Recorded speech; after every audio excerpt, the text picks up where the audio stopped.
Hi అండి. ఊరికి hospital పని మీద వచ్చామని చెప్పాం కదా! సో, హాస్పిటల్‌కి అయితే వచ్చాము. చాలా జనం ఉన్నారు. ఇంకా మాకొచ్చిన నంబరే 50 అనమాట. ఇలా అయితే ఇంటికెళ్ళమని చెప్పి అర్జెంట్ ఓపీ ఉంటుంది కదా! ఎమర్జెన్సీ అది తీసుకొని అయితే చూపించేసుకున్నాము.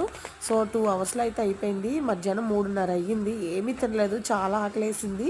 సో, దారిలో ఏదో పునుగులు ఏదో కనిపిస్తే అవి తీసుకొని తిన్నాము. ఇంక అక్కడి నుంచి అయితే ఆత్రేయపురంకి బయలుదేరాము. సో, దారిలో మాకు ఫుడ్ అయితే దొరికింది మొత్తానికి. సో, తినేసి ఇంక అక్కడి నుంచి ఆత్రేయపురం అయితే చేరుకున్నాము. వరుస పెట్టి షాప్‌లేనండి. అసలు ఎక్కడ కొనాలో కూడా అర్థం కాలేదు నాకు చాలా సేపు. సో, మా హస్బెండ్ ఒక చోట ఆపారు. అక్కడైతే వెళ్ళిన వెంటనే మాకు శాంపుల్ పీస్ అయితే ఇచ్చారనమాట ఆయన. సో, అది తీసుకొని అయితే టేస్ట్ చేసాము. మా బాబుకి చాలా ఇష్టం పూతరేకులంటే. సో, తిన్నాడు. సో, ఇంకా అక్కడ ప్యాకెట్ తీసుకొని మేమైతే బయలుదేరిపోయాము. వరుస పెట్టి ఇలాగే ఉన్నాయన్నమాట షాప్స్. రేకులు తయారు చేసేదైతే లోపల ఊర్లో చేస్తారంట. ఇంక ఈ వీడియో ఆత్రేయపురం వాళ్ళు చూస్తే ఏ షాప్ అక్కడే ఫేమస్సో కామెంట్ చేయండి.